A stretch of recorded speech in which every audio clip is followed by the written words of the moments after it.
Today, we are here to talk about the change journey, some of the required materials to get started, be persistent, and stay in action long after the goals are checked off. So welcome to the Parker household, where we keep a healthy pulse on willpower, motivation, habits, so that we can take a right-size approach to any changes that we want to make.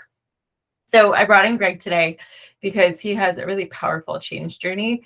I think he's, one, really relatable. Maybe I'm biased. Awesome. But two, it's a really powerful message that I think should be shared. So I really wanted to bring you in. So at the very end, we're going to be unpacking some of his change journey, which is really exciting.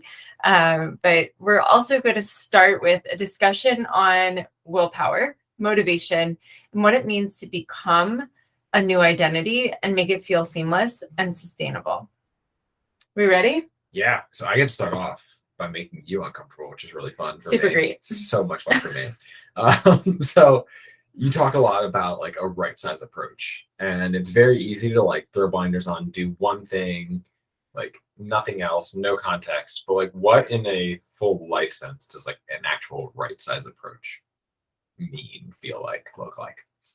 So it means that we're not putting ourselves into just a box. It means that we are able to look at all of our chosen responsibilities, like our job, our family, the things that we have already agreed to. Yeah. Looking at our priorities, our top priorities. So the things that are super important to us on a regular basis. You know, what do you really enjoy doing that you want to be able to keep going? So long as it's a healthy thing that you do frequently, it's a healthy habit that you've already established. And it's also about knowing and understanding your core values, your strengths, and playing to those things as you continue working towards change, leveraging your strength, digging into your core values, what's most important to you.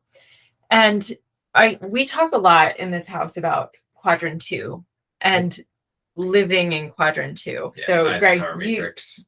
It's my jam. Yeah, it's like it's you all the way. How I get things done. So if you're not familiar with the Eisenhower matrix, I can send resources. We're fine. I'll let you know. Basically, I say quadrant 1, urgent and important. That is the stuff that you need to do. It's like, go put out the fire. The building is burning down. Do that thing. It's necessary to be able to do the things in quadrant 2. Quadrant 2 is not urgent, but it's very important. These are the priorities. So if you're thinking about a big jar and you're putting the boulders in, these are your big boulders. You can't put the boulders in last. You got to put the boulders in first. Otherwise, they don't fit around the little fan in the water, all the tiny little pebbles. Yep. Got to put the boulders in first. You've got to keep those as your top priority. Quadrant 3, stuff that's urgent but unimportant. That's the stuff I say delegate it. It's not yours to hold. And then quadrant 4, it's the stuff you're like, I'm not really sure why I do that. Yes, yeah. That's the stuff you want to delete. But here's the thing.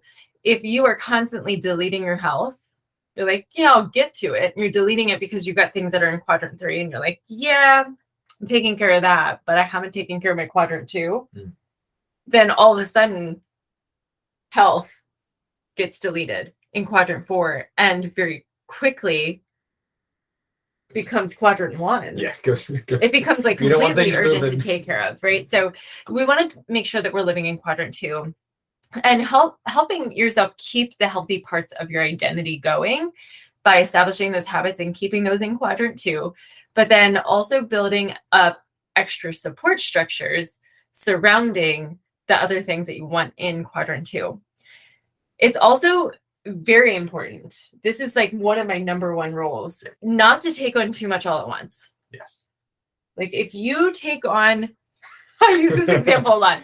Let's say you just got married, you bought a house, you had a kid, you just get a dog, you're trying to lose weight. Oh, and by the way, you're taking on a new career.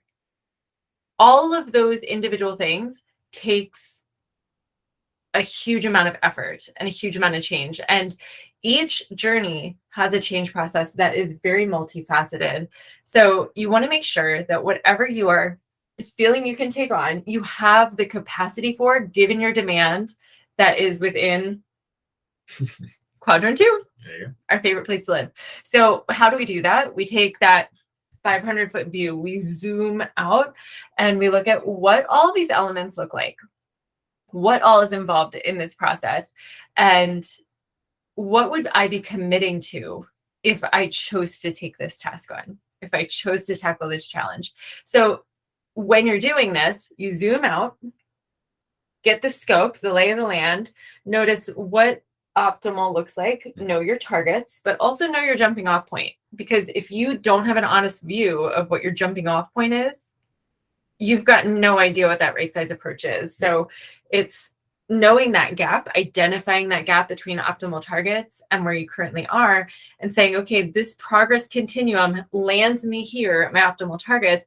How can I inch forward? How can I walk along that progress continuum to get close to those optimal standards? And I say, commit to one thing, master it, and layer on the next. If that one thing works, figure out how to double down on that one thing so that you get more of it. It pours a stronger foundation. And then once you've doubled down, great, layer on. If something didn't work, if it's truly an evidence-based approach, if it's something that you really need to do in order to create this change, but you're like, I had a lot of challenges here, I had a lot of roadblocks, I couldn't implement the change I wanted, figure out what happened, figure out what went wrong on your end and reflect and just move forward so that you can actually set up the supports that you need to build that strong foundation. So it's kind of that idea that you need to pull the bow back before you shoot the arrow with proper form. I'll say, yeah, it's a little hard. She made me move around. Small spacing. Things, yeah. Yeah. But the other thing that we do a lot in this house is we do read. I can sit here and see at least six. Well, even in our space, at least six books that we have read multiple times. So one of our people is Angela Duckworth, who talks about grit, which is like the pursuit of long-term goals, a little bit no matter what, but really just that like forgoing short-term gratification, knowing that you're going to achieve your long-term goals. Willpower. Yes, exactly. And some fun facts that she have, which is counterintuitive, which like you and I love those kind of facts. She found that people that have the most willpower use the least amount. So I know we've talked about this, but I want you to talk about some more. Tell me more about how you're feeling about that. What's on your mind? So Greg, I fully agree with Angela Duckworth. Like I am grounded in that. And she's got the data. So it's okay. Here's why. I am personally, if you look at my character strengths, my number one character strength is self-regulation. I am an extreme self-regulator myself. So I recognize that I actually use very little willpower. Mm-hmm. And I don't believe in muscling through things. And that's what willpower is to me. So I think it's important to get the wheels in motion so that you can avoid that short-term temptation right up front. But if you are just relying on that all the time and you're constantly immersed in an environment that is riddled with temptation, your willpower bank depletes super fast. Yeah. It is a limited resource that, as an extreme self-regulator, I know that I don't have an unlimited resource of willpower. So I need to make sure I budget that properly. So here's how I look at it. I look at it as we've got a boat, right? And we've got this problem. We're sitting in this boat. There's a lot of water in the boat. Mm-hmm. And if you're sitting in this boat and there's water in the boat, the natural inclination is to start shoveling buckets of water out of the boat. Get the water out of the boat. Extreme self-regulators and people with a lot of willpower recognize the suffering that causes. It's just repetitive motion. You're spinning tires. You're not getting anywhere. It's wasteful. But, looking at the idea of efficiency, cut it off the source. So instead of just shoveling water out of the boat, patch the leak first. Say, nope, we're going to patch this up. Take a look at the root cause. And then once you've patched that, you can start shoveling things out a little bit more calmly, not as frenzied. And I think that's important. You have to dial in some willpower. So when I think about my change process, I think about the things that are temptations to me. For me, it's about priming the environment. I set my environment up so that there's no decision to be made in the moment. Like I know exactly what I'm eating because I've done my meal planning, I've done my meal prep, I've done my grocery shopping. And then when I do my grocery shopping, I've also done my list. So, and I stick to the If list. it's not on the list, it does not get bought. Right. So I don't set myself up. I don't leave room for error there. So I take willpower almost entirely out of the equation, because in the present moment, when I'm not tied to an emotional decision, I can make a wise decision. If I'm making my grocery list and I'm planning out my meals and I look at a couple of options, I say, okay, this one is healthy. This one's really healthy. That one looks like it might taste good, but I know what that's going to feel like later. Yes. And that does not seem appealing to me. So I write out this meal plan. You and I talk about this. We're a little bit different here. I had some rework this week. I cut out the entire temptation right at the source. And when I make that grocery list, there's nothing on there. And then in the moment when I'm like, oh yeah, I'm like, I think I'm craving something. I don't know. There's no option. There's just no drunk in the house. There's no emotion.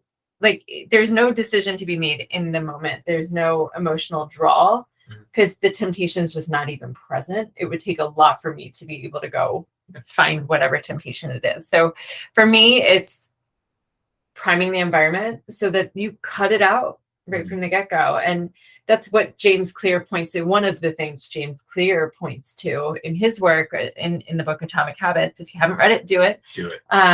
But you've got to prime the environment, because if you are constantly, like I said, immersing yourself in the same environment with the same temptations, and you're just trying to muscle through it, 9 times out of 10, you will fail, because willpower is limited. And I will say, if you've got something like ooey gooey in front of you, and you're like emotional and you're like hungry, like ravenously hungry, etc., you're gonna cave. Like I don't care who you are. I'm probably gonna eat some Reese's on Halloween. I just know it. You see, you're pre-planning this. Yeah, we're pre-planning. We'll talk about savoring another time. That's not for today. So that's what I would think about willpower. It's a limited resource. You have to prime your environment, and it does require some willpower up front to say, this is the change that I'm making, and I am going to do this. And then root yourself down in that, and then take the emotion out. And this is an efficient use of willpower. It does take up willpower to plan and prep, but it takes much less to do that than to have it in the moment. Way less. James Clear is on my Mount Rushmore of authors. The Atomic Habits is there. And I know I've read that like 4 times. But he talks about when you're building habits and doing things like that, like making it obvious, making it easy, or the opposite, depending on if you're trying to start or stop things.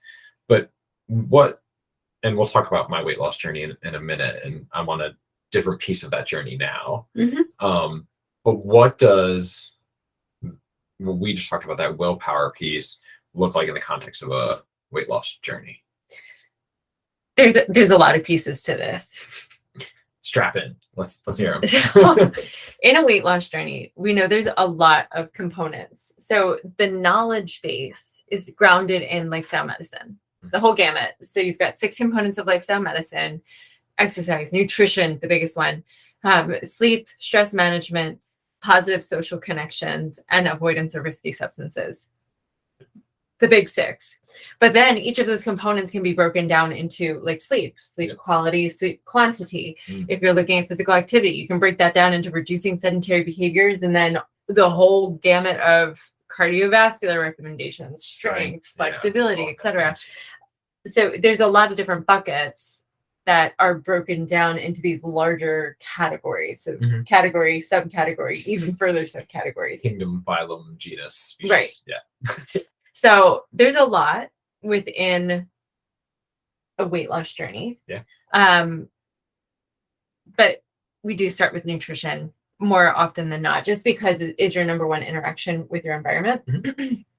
And it can be really hard. So one thing that I highly recommend when you start out on a weight loss journey is to pull yourself back, to say, okay, I am going to dedicate myself to developing these skills in my curated environment. And then once you feel like you've got them grounded, that's when you venture out to things like social gatherings. And when you go to social gatherings, what does your social plan look like? So it requires that plan in place right up front. Now it's easy to comprehend intellectually, like the what to do, Yeah. but how to do it is a way different story. So a lot of times with weight loss, filling half your plate with non-starchy veggies is like the number one thing. Like if you're doing anything in a weight loss journey, non-starchy veggies are king. Double down on that every day of the week. Yep. And when you look at that, it's like, okay, that's an easy concept. Conceptually, that makes sense, but it's a lot harder to implement sometimes because there are several roadblocks in terms of taste satisfaction or, mindless eating. There's a lot of environmental triggers, social triggers, emotional ties. So it then requires, rather than shoveling the buckets out and muscling through and being like, why can't I fill half of my plate with non-starchy veggies? We look at fixing the leak. And typically, this isn't for everybody, right? But typically what I find the majority of my clients experience is that mindful and intuitive eating patch that leak at the source. Yeah. When you start making more mindful choices and you start tuning into what's showing up in your body and listening to your body's hunger signals and slowing down while you're eating to inform how much you're eating, it really does make it a lot easier to eat half of the plate non-starchy veggies and still feel satisfied.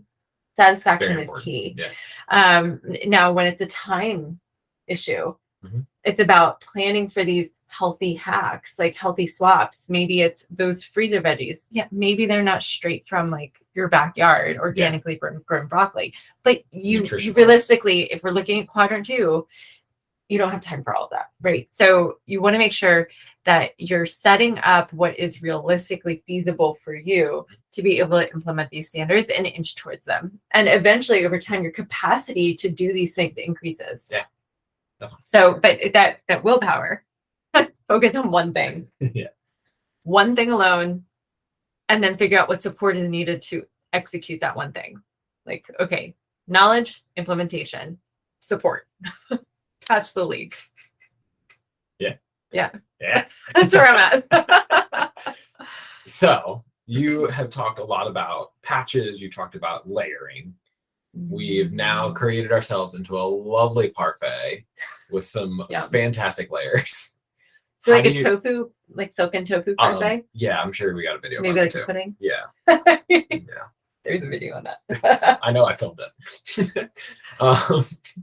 But when you get to that point, how do you, for using the same metaphor, make the glass bigger? How do you add more layers when you've layered on these things and you're like, I got more. I want more. I want to do better. I want to do these things. How do you find the space for those layers? This comes down to motivation. And you need both willpower and motivation in order to execute this strategy. It has to be something that is bigger than you. So if you're trying to create a foundational habit and you find yourself in the messy middle, because the messy middle is like really messy. Yes, it sucks. You're like, why is this so hard? Like, it's hard to take a beginner's mindset. It's hard to like break old ways. Motivation is a huge thing. And I talk about motivation and it's not like cheerleader, rah, rah, rah. Like, I'm not about that. So it's that cheerleader rah rah rah motivation. It's more of that integrity, volition, grit, determination, discipline, that type of motivation. And it's not something that you're running away from. No. Sometimes it can be motivating to get you started, that fear piece. But it has to be this vision that you're running towards. You've got to be running towards something. So I don't want lifestyle chronic disease. Sure.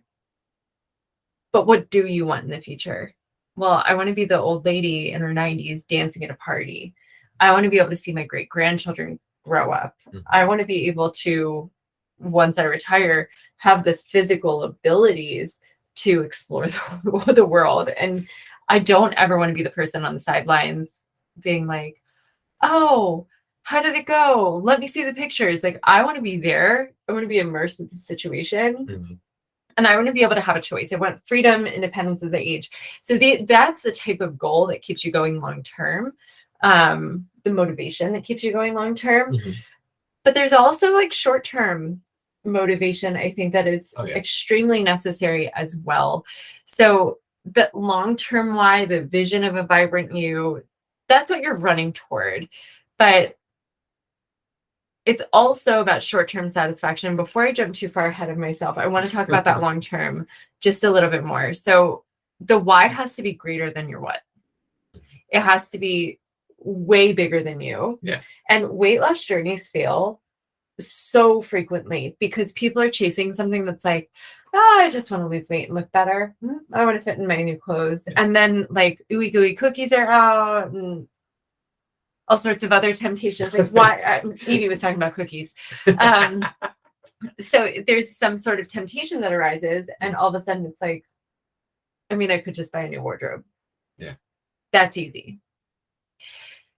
But what needs to happen is that strong enough why. It has to be a bigger why than the target outcome. Mm-hmm. It has to be this thing that you're never arriving at, because it's this idea that wellness and health are not dream destinations you kick your feet up and sip mimosas. Yes.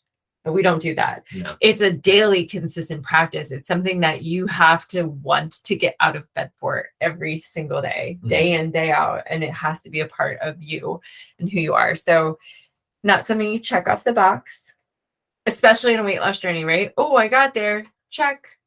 And now I'm going to go back to doing whatever I was doing. And I'm going to land myself in the same problem, yo-yoing. Yeah. What's the point? What's the point? So there has to be a shift and a realization through this motivation. What am I running towards? It is a consistent practice. It's well-being. It is not a dream destination. Yeah. So motivation is a huge piece of this. Yeah. And there are times when that why you talk about, like it starts in one way and it goes to another and it becomes better and it becomes stronger. What ways do you kind of take that? And like, what ways can you strengthen that why? So it can be really nebulous to think about the vibrant me vision. It can be like, that's kind of like a made up dreamland. Am I chasing a unicorn? I don't know. It's out there somewhere. It's out there somewhere. Yeah. So there's also a piece that has to feel satisfaction in the moment. And we can create these foundational habits and these mental shifts so that you find joy in the moment. And joy might not be the right word for this, but there is some level of joy. Yeah. And I talk about positive psychology a lot. There are, and just very high level overview, there are 5 pillars of positive psychology. So I'm very science-based. I like the science behind everything, the research behind everything, but I'm just going to touch on what they are. So positive emotions, engagement, meaning flow, positive relationships, that's the R, meaning an accomplishment or achievement. So PERMA is that scope of positive psychology. Now, if you can incorporate some layer of all 5 of those, that's awesome. That really creates a satisfying habit in the moment.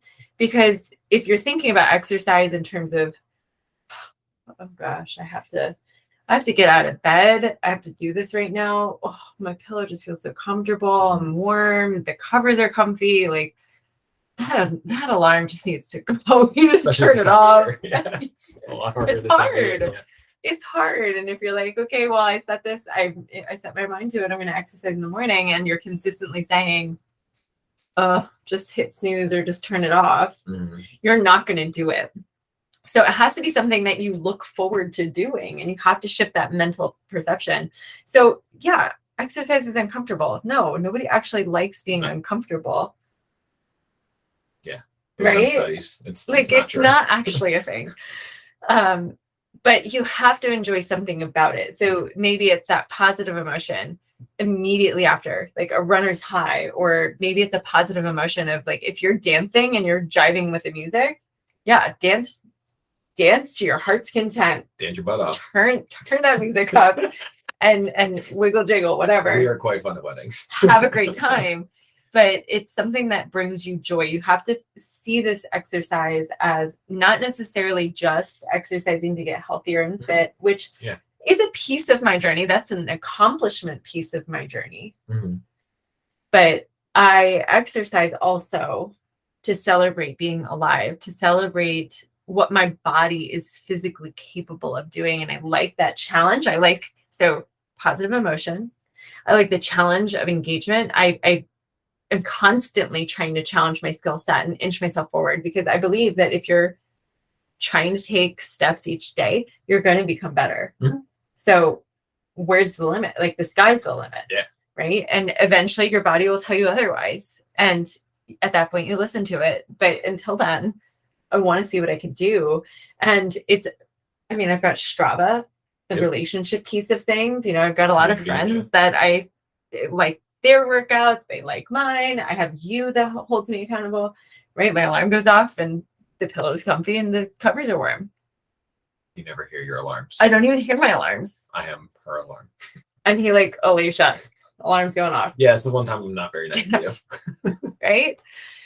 So even I do that, but I've got you holding me accountable. Yep. And in terms of meaning, for me, I also always remember the 4 little eyes that are watching me. I remember not just the 4 little eyes that are watching me, but also there are other eyes watching. There are other people around that you never really know who you are going to influence. Yeah. And when people can see you in the moment doing something that is hard, but showing up and doing it anyways, it can inspire them. I'm not perfect. I'm not the fastest runner. I'm certainly not the strongest weightlifter of my frame. You have a big heart. Right? So I struggle at many times while working out, but I do it. And in doing that, it can inspire so many other people. And the idea here is that I focus on my center of control, me, myself, and I. And in doing so and showing up for myself daily, I can expand my center of influence and I can influence outward. And I try and protect myself, and I shift my mental formations and the stories I tell myself so that I am in control of my reaction to external stimuli. So I focus on me, myself, and I focus on that center of control, and I try not to let it influence me in a bad way inward. I let it influence me in a positive way and lift me up, but I also outwardly influence, and I want to shine my light outward. And in doing that, I create that ripple effect for a stronger, healthier community, for our family, our kids, and for a stronger, healthier family, or a stronger, healthier planet. Yeah, world. Yeah. Right. An accomplishment that I already said. I do like sometimes being able to be like, yeah, I ran a race and I got a medal. Yay. You're all about the merch. I trained for it. I'm all about the t-shirts. I earned that t-shirt. I'm going to wear it with pride. Exactly. I don't care if it's a stupid one. Yeah. I'm going to wear it with pride because I did it. So if we look at it in terms of nutrition, it's a little bit different. So I already touched on the exercise piece, but nutrition, I have to eat more veggies so I can lose weight, really just does not seem appealing. Like I said, when there's ooey gooey cookies. Why am I on cookies today? They had cupcakes at the party. They had cupcakes at the party. That was not very appealing, though. So when you're surrounded by temptation, weight loss doesn't seem that important. But if you can do this for some reason that is bigger than you, that is a strong why tied to something larger than yourself, and you feel you have a great responsibility for it, then it's easier to stick to. So it's this concept of inner being. We're all in some way, shape, or form connected. Yeah. So sometimes it's the idea that you want to support local, and you want to go to that farm stand, you want to buy as much produce as you can, and you're going to use that produce because you don't want their hard work to go to waste, and recognizing all the effort that it took to get that food onto your plate can be a piece of it. Yeah. Sometimes it's just so that you realize I need to eat a more predominantly plant-based diet, or I need to eat a whole food plant-based diet, whatever rabbit hole you're jumping down. Yeah. More Mediterranean, whichever dietary pathway you want to go for. It's about creating this ripple effect outward. So if you look at it in the context of, I need to do this so that I can show up and perform better for my life. I want to perform better in whatever athletic endeavors I'm doing. I want to perform better at work. I want to be a better mom to my kids. That's a big one. Yeah. Right. I want to be a role model for my kids. I want to be a transition person for my family so that I can say the buck stops here with lifestyle chronic disease. And I know you're going to touch on this. Yes. The buck stops here with these lifestyle chronic disease. I understand that genetics load the gun, but lifestyle pulls the trigger. So if you recognize I am genetically predisposed to these things, which we'll talk everybody's got some predispositions that they are more inclined towards. But there are things, there's always something you can do to alleviate, mitigate things from becoming too severe, right? You can decide, you've got some hand in this. And that's kind of the concept of epigenetics, which I do not have time to get down. Don't go down that rabbit So hole. I won't go down that rabbit hole, but just coming back to focusing on your center of control and seeing how you can create that ripple effect outward and tie your goal that you're setting out for back to those 5 pillars of positive psychology. Do I need to reiterate them? No. Okay. They got it. They can rewind. Influence outward in a positive way. Live your life in a positive way. There you go. Just do the right thing. So I do want to turn the tables on you because that's been a lot of me. So here we are. So Greg, in order to stay on the path, there does need to be some level of focus. Yes. And I say this very lovingly, and I want to just let them know. I'm well aware you as much as I am a self-regulator and I am like laser focused, if I say I'm going to do something, I'm going to dive in. There's like no stopping me. You, on the other hand, and I say this very lovingly, it's like yin and yang. Like I literally need him to soften my focus, but he needs me to sharpen his. And we know that about each other, and that's why we work. But you get this, and we call it monkey mind. Yes. Here in this space, in this house. And, I would not point to other people and tell them, you've got a monkey mind. But with that monkey mind, how do you navigate it when you feel like your brain is literally in 20 different places swinging from tree to tree and your physical body is here in one space and your mind is everywhere but here? How do you personally work your way back so that your mind and body can be present in the moment? So this comes from back since I was probably a teenager. I mean, I've always had a monkey mind, let's be honest with that, but it really came to a head as a teenager. I was struggling with depression. I've struggled with it since then. I was lucky enough to go to therapy and get like help, professional help to understand ways to do that. And so as part of that, you're good.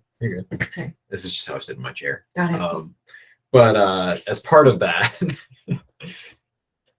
they talk about like reframing and how do you figure out ways to kind of notice, right? And we still do a lot of meditation. You and I do it in different ways, like active and passive. But really, I start by, I'll use an example. Like I'm on the treadmill and I'm concerned about something at work. Like a big project coming up, a client needs something, like I have a difficult conversation I need to have with someone, like whatever it's going to be, I'm like there. And I'm running and I'm like, I need to kind of dial it back. I start to think of like, wherever I am there, what's something in that physical space? So like, okay, I'm at work. I know that office is 26 miles away. So 26 miles. Greg, it's 26 miles away. You can't do anything about it right now. The client's not here. You can't do anything. Okay. What's closer? Well, sometimes I'll get halfway in between. Sometimes I get there. Next one's usually like outside of our house. And from our treadmill, you can kind of look up into the little window, I don't know what to call it other than that, and see our hydrangea that we have cut back and it keeps coming back. We thought we killed it. It doesn't die. It's there. And I see it. And I'm just like, oh, we got to do something about that. And Ben has done a lot of things about that. Yeah. And it's still alive. So it's good. And I'm like, well, I can't do anything about that right now. I'm not going out there. It's dark. Too dark. I'm not. So it's like, okay. So then coming back into the room, next level of what's in the physical space. Oh, it's my body. Okay. I'm here. What's the next thing? What's the next layer? And talking about a little bit more of those things. And I prescribe to like a Stoic philosophy of the only thing you can truly control is your mind. You can't control your body. You can't control anything else influencing. You can control your mind. And so like reminding that and seeing myself as when I get monkey mind as it's a challenge to my own personal philosophy is usually something that like helps me to bring it back through those things. Yeah. Going back to your core values. Yeah. Speaking of going back, we're going to go back to you.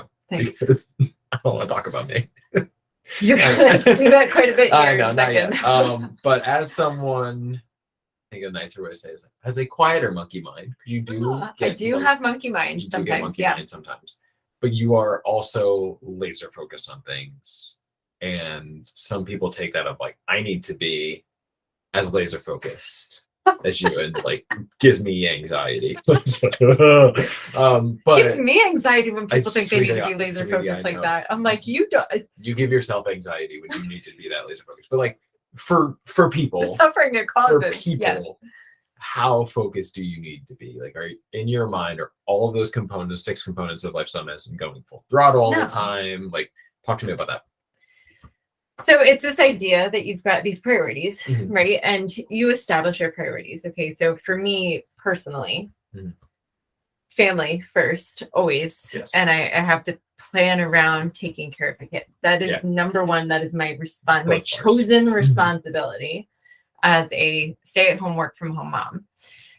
Surrounding all of that, I check in on my mental health, mental, emotional, check in on my physical health, which is broken down into several components. Yes. I check in on this relationship, which is also part of family, but I think there's also a distinction there in my brain that's like, how am I cultivating positive communication in our relationship? And I also look at what am I doing for self-growth at any given time? And when I look at these layers, I see, okay, what feels like it's spinning? You know, what is something that's sitting in the crock pot and it's still going? It doesn't need much attention. I've already done the work to get that there and it's going. And what is something that feels like, oh, I need to start chopping the veggies. I need to start getting them in the pan. I need to make sure they don't burn while they're in there. Yeah. And so I've got the thing in the crock pot. I've got something else in the dino ranches on the TV. Whatever things are spinning. Yes. But I need to figure out, okay, what's the thing that and I use that kitchen metaphor of like, what's the thing that I'm actively chopping and doing? Is it something that it's like, okay, I've worked on that. It can sit for a little while. I can let the tofu, I can neglect that a little bit while it browns and crisps up. But right now, right here, right now, I need to focus on chopping the veggies. So I have to figure out which one of these pieces of my well-being, my starting lineup, my top 5, which piece needs the most focus? And I start my days each day after the alarm. I do have hyperthyroidism. And so I take my medication first thing in the morning with a full 8 ounces of water as prescribed. And then I put on my Garmin and I go to the bathroom, get myself ready. And then I do my meditation. And once I do my meditation, once I'm out of that process, my brain is awake. And I know what's showing up for me mentally, emotionally. And I'm also fairly aware physically, but the first few steps of my run are very telling. So I get myself in the right headspace first. So I check in on that. And every day there's something showing up, something different. And there are days when I have that monkey mind that shows up. And I'm like, okay, there's something mentally, emotionally that needs to clear out. What is it? And then through my run, that's how I personally process things. It's an extension of my meditation. But I figure out which piece is causing any sort of mental, emotional. If I feel good mentally, emotionally, great, awesome. It's a day to dial in something else. What needs dialed in? Could be physical. It could be professional growth, which is a lot of what I've been doing recently. So that's the bucket that I'm focused on more. And these other things are just kind of sitting in the crock pot. They feel good. So I don't need to be laser focused on all these things because I've set up systems and processes to kind of put those things on autopilot. They're built into my routine. It's just a thing that we do. And I can then keep those things going. Life still goes while pouring more into the one bucket. And right now, that bucket for me personally happens to be professional development. Sometimes you gotta let the parfait sit in the fridge. Yeah. I'm gonna have the rest of that pudding when we go back there. Are you hungry? Getting hungry. Getting Are you hungry. gonna savor it? We've been talking about nutrition and eating. So sorry. I hope you're watching this while meal prepping. We're watching it after I'm not watching it. We're participating. We're doing this, yeah. This is not a listen in meeting. Yeah. We just put the kids to bed. That's why you get both Parkers. And this is why we're a little in the same house. I feel pretty much like that all the time. So Greg, I want to turn the tables back to you. You've literally done this process. Yeah.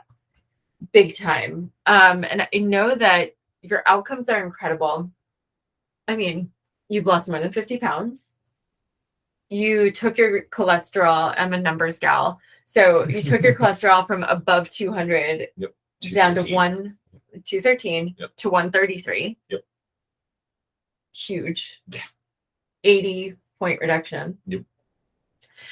So you've done that, and I hear this all the time. So also you're getting ready to run your first half marathon, which I'm super excited about for you. We're getting there. Yeah, the excitement's growing. Super excited. We're gonna enjoy every step. I said I'm gonna do it. I'll do it.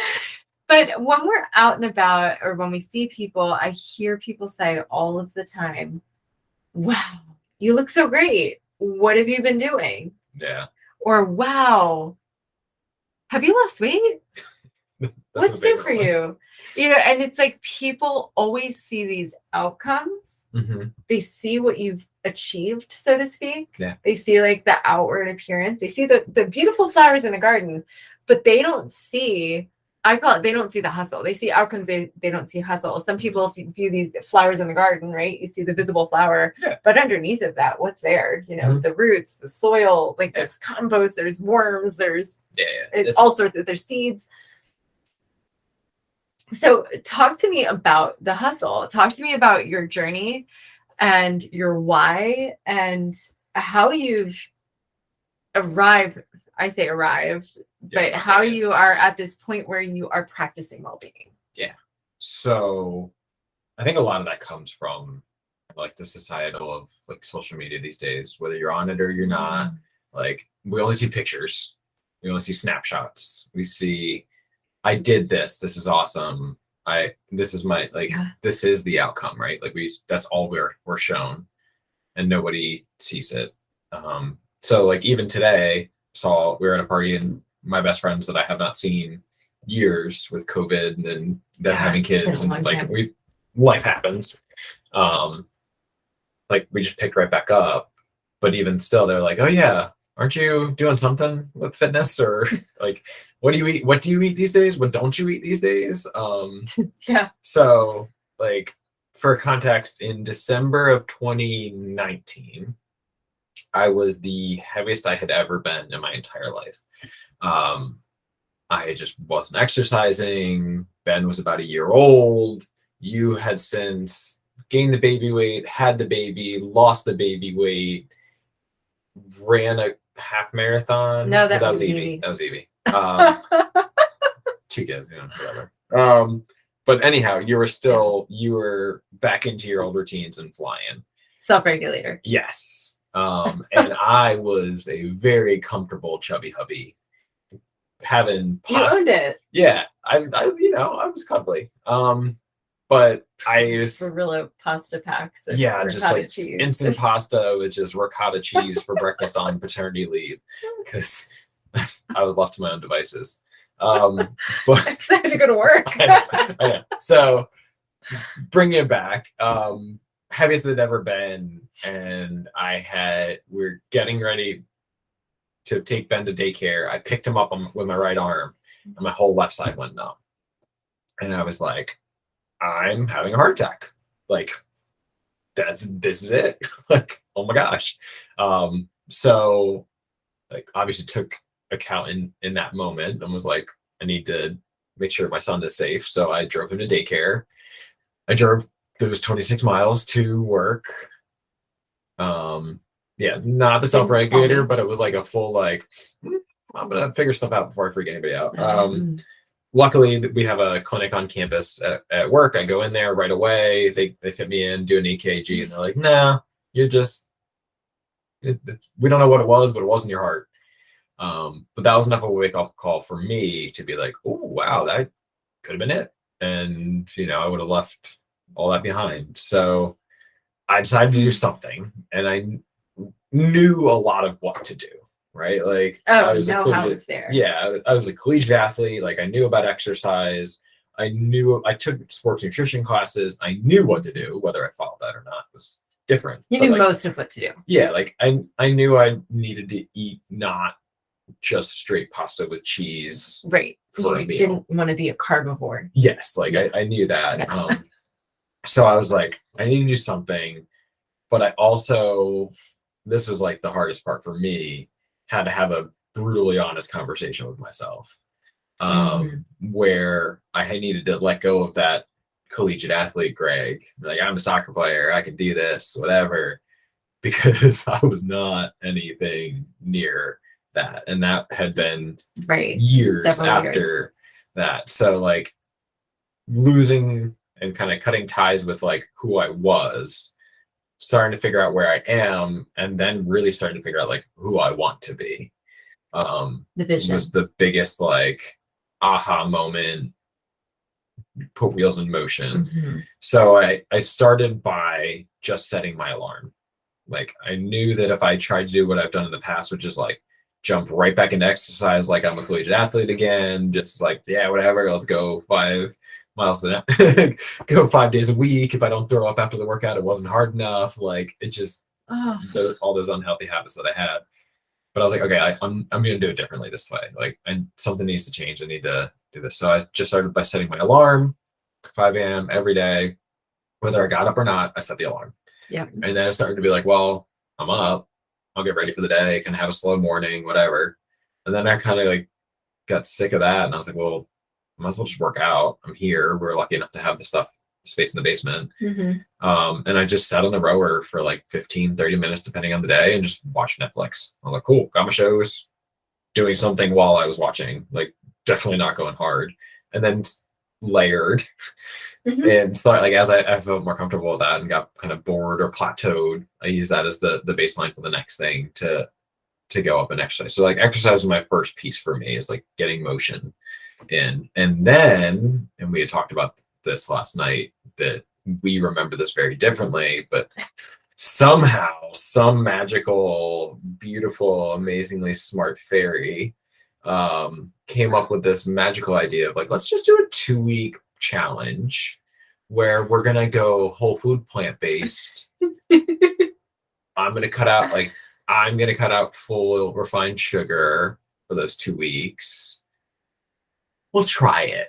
It'll be fun. Let's see how it goes. That was the only way to present it to you. Yeah, because you said the word challenge, and I was like, let's go. Like, yeah, I'm gonna beat you, and that's not a good idea. Calculated, planned, had all of, like, I had a presentation in mind. Yeah, well, you said 2-week challenge. I was like, yeah, 2 weeks, whatever, I can do 2 weeks. We are now coming up on like 2.5 years of this. And the first like 3 days were brutal for me. Brutal. Yes, they were really bad. Because I was a dairy fiend too. I was fine. Like, I was a dairy fiend, like cheese, milk. So yeah, you were all about that. So like that was how. And then by like day 4, I was like, oh, I feel great, and that sustained me. But to your other piece of the questions, that's like my whole journey. I lost the weight. I kept it off. I don't remember the last time I stepped on a scale, because for me, it's no longer about the outcomes. Well, not about like the weight. It wasn't about the weight loss. Like at the time, I was like, I know to be healthier, I need to lose this weight. Like that's just a reality. It's a reality. And I had a target weight, but as I got closer and closer to that target weight, I was like, well, it's now just what I do. I don't care anymore. And I maintain within 5 to 10 of that. And there's some weeks that I'm higher and some weeks that I'm lower, but yeah, it depends on what you are. If you're training for something, if you're not. And I can tell when my training influences that. So I've gotten so accustomed, in tune with my body for that. So then you talk about why.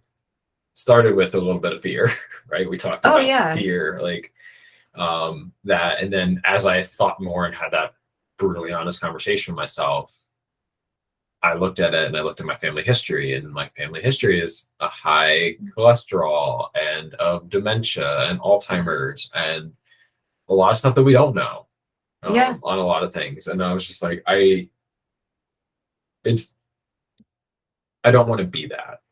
I don't want to let something outside of me influence it.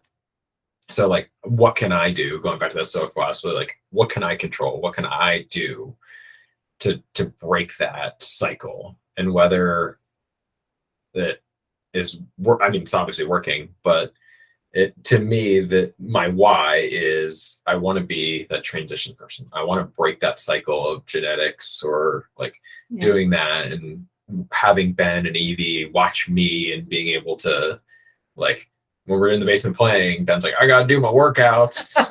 Gotta do my workouts. And I'm like, oh, and rest between sets. Like it's great. But really for me, if it's something as simple, especially for like Alzheimer's research and dementia, they found like blueberries have in this study that I've read, like, have benefits to long-term health and long-term like decreasing risk of dementia. And I was like, okay, so I have at least 20 blueberries every morning in my breakfast. And at the end of the day, like, if it works, I get to remember my kids. I get to be there for everything 30, 50, 80 years down the line, because I'm going to annoy the heck out of my great grandkids. But if that's the best case scenario, and the worst case scenario is, well, I ate blueberries. Yeah. Like, that's an easy trade for me to be like, yeah, well, I had blueberries today. Is it going to work? I don't know, but I ate blueberries. It's not that hard. Yeah. It's not that big a deal. So like my why has changed a lot throughout the process. And I think a lot of people, it should change. As you change, so should you're your always journey. Evolving. Yeah. But I think the key takeaways there are that you recognize, yes, genetic predisposition, but you're also recognizing, I'm not falling victim to that. I'm not just going to lay down and let it take over. You are saying, I am proactively owning the pen that writes my script. Mm-hmm. I am writing my story. Mm-hmm. And in doing that, you said it needs to be sustainable. It's this idea that you don't have to be extreme. You just have to be consistent. Mm-hmm. So at this point, you mentioned becoming. You have stepped into this idea of becoming, because some of these things are on autopilot at this point. Yeah. You've set up your systems and your processes and your if-then sequences in your brain, and that 6-month change process that we talk about. It says in your brain, if the alarm goes off, then we're up and we're working out. Mm-hmm. If I do my workout, I come up and I take a shower. If I wake up in the morning, I brush my teeth.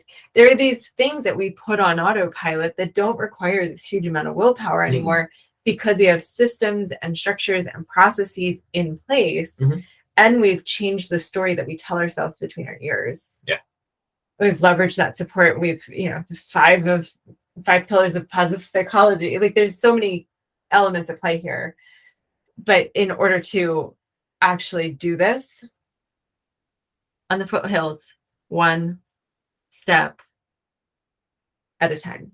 Yep. All you can do. Journey of 1,000 miles starts with a single step. One step at a time. And change is hard. The messy middle is, like I said before, really messy. And we could honestly go on about this forever. Yeah, we both are. For bed. I'm tired. We're both very into change processes.